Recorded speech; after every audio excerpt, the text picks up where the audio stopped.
हरे कृष्णा। स्वागत है आपका हमारे इस कार्यक्रम में, और जिसका नाम है सुप्रभात। देखिए, सुप्रभात में हम कुछ ना कुछ अच्छी बातें करते हैं, सकारात्मक बातें करते हैं जो आपकी दिनचर्या को अच्छा रखता है। तो एक बार क्या हुआ, एक व्यक्ति ने अपने छोटे भाई, जिनको कुछ कारोबार करने के लिए 3 लाख रुपया उधार दिया, और छोटे भाई ने उसको लेके अपने व्यापार में लगाया। और व्यापार में लगाया तो वो व्यापार बहुत अच्छा बना, और उसका जो है कई गुना मुनाफा हुआ। लेकिन वो जो छोटे भाई है सेठ के, वो उस पैसे को वापस नहीं किया। और क्योंकि उसने वापस नहीं किया, आपस में थोड़ा सा संबंध जो है अलग होने लगा। फिर धीरे धीरे बातचीत बंद होने लगा, फिर धीरे धीरे आना जाना बंद होने लगा। तो दोनों परिवार में थोड़ा सा मन मिटाव सा रह गया। अब थोड़े साल बाद क्या हुआ कि जो बड़े भाई है, जो सेठ जी है, जिन्होंने पैसे दिए थे, वो क्या करे कि कोई भी आता था तो उसको बोलते थे कि देखो ये मेरा छोटा भाई है, लेकिन इसने कैसे किया, मेरा जो है पैसे वापस भी नहीं दिया, और ऊपर से देखिए वो तो बिल्कुल भूल ही गया है, और बातचीत भी बंद कर दिया। अब घर भी नहीं आ रहा है, ना बात कर रहा है, और ऐसे ऐसे मेरे साथ करना कोई अच्छी बात है। तो उनके बारे में, उनके बच्चों के बारे में, उनके परिवार के बारे में ये जो है दूसरों को बोलने लगे। तो ये भी थोड़े दिन चला। उसके बाद धीरे धीरे उनका मन जो है ना दुखी होने लगा। और मन में क्या है कि कभी हम किसी के लिए अगर द्वेष लाते हैं, तो द्वेष के साथ साथ हमारे मन में धीरे धीरे धीरे घृणा पनपने लगता है, घृणा पनपने लगता है। द्वेष घृणा मिलके मन को जो है ना कड़वा ही बना देते हैं। सेठ जी जो है अच्छे साधक भी थे, लेकिन धीरे धीरे मन मिटाव के कारण उनका क्या हुआ कि जो साधना है वो भी थोड़ा लड़खड़ाने लगा, भक्ति जो है वो भी लड़खड़ाने लगा। और क्योंकि वो मन में द्वेष रख के चलने लगे, तो मन जो है स्थिर नहीं हो पा रहा था। दूसरे लोगों के सामने अपने छोटे भाई की निंदा, आलोचना, हाँ, ये सब करने तो लगे हैं सेठ जी, लेकिन धीरे धीरे उन्हीं का मन दूषित होने लग गया। फिर वो सोचे कि किसी संत से इसका उपाय पूछते हैं। फिर वो क्या करे, गांव के पास कोई संत थे, उनके पास जाके पूछे कि महाराज, मैंने तो अपने छोटे भाई की मदद करी, लेकिन देखिए उसने ऐसे करा है कि मेरा पैसे भी वापस नहीं किया, और मैं जो है उसकी मदद क्या करा था, उसने तो वो भूल ही गया। और दोनों में लड़ाई झगड़ा होने लग गया। देखिए अब बातचीत भी बंद है, घर में आना जाना भी बंद है।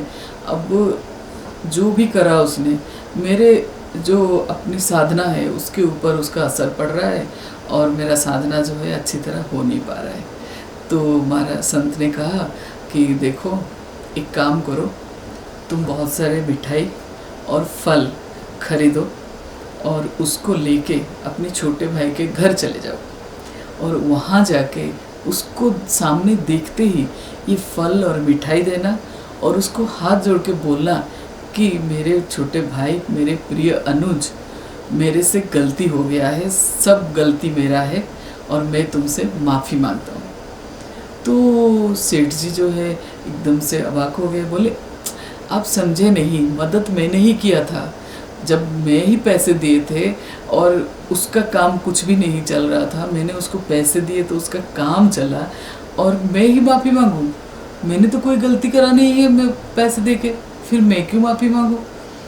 तो संत ने कहा कि देख भाई, कहीं भी कोई लड़ाई झगड़ा होता है तो उसमें एक चीज़ समझ जाना कि या जो भी गलत है ना, वो कभी भी एक नहीं होता है, दोनों की गलती होता है। जब दोनों की गलती होता है तभी लड़ाई झगड़ा होता है। तो किसी का कम होगा, किसी का ज़्यादा होगा, लेकिन होगा दोनों तरफ से। देखो, तुमने मदद ज़रूर किया है, लेकिन उसने वापस नहीं किया, तो वो अगर 99% गलत है, तो 1% तुम भी गलत हो, क्योंकि तुम दूसरों के सामने उसकी और उसकी परिवार की और छोटे भाई, अपना ही छोटे भाई की जो है ना बुराई कर रहे हो। ये 1% गलती तो तुम्हारी भी है।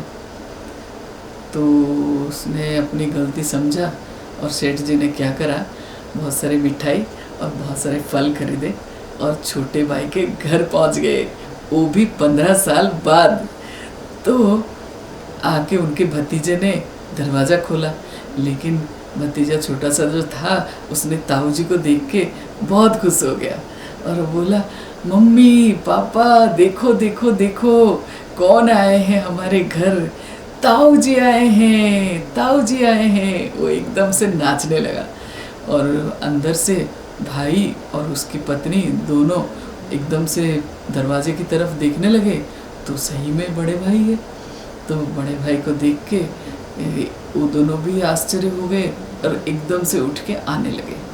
तो बड़े भैया ने क्या किया, वो मिठाई और वो जो फल थे उनको दिए और बोले, सारी गलती मेरी है भाई, और आज से मैं तुम्हें माफ़ी मांगता हूँ और आज मुझे तू माफ़ कर दे। तो छोटे भाई का जो आँखों से एकदम से प्रेमाश्रु जो है बहने लगा। आप सोच नहीं सकते, वो आके बड़े भाई के पैर पकड़ के रोने लगा और बड़े भाई के आंखों से जो प्रेमाश्रु बह रहे थे छोटे भाई के लिए, वो जाके छोटे भाई के पीठ पर गिर रहा था और छोटे भाई जो रो रहे थे उनके आंखों से जो आंसू जा रहा था वो जाके बड़े भाई के पैर में गिर रहा था। देखो, और दोनों जो है एक दूसरे को बहुत प्रेम से माफ़ करे। और छोटे भाई ने कहा, भैया मेरा ही गलती है, आप क्यों माफ़ी मांग रहे हो, गलती तो मेरा है।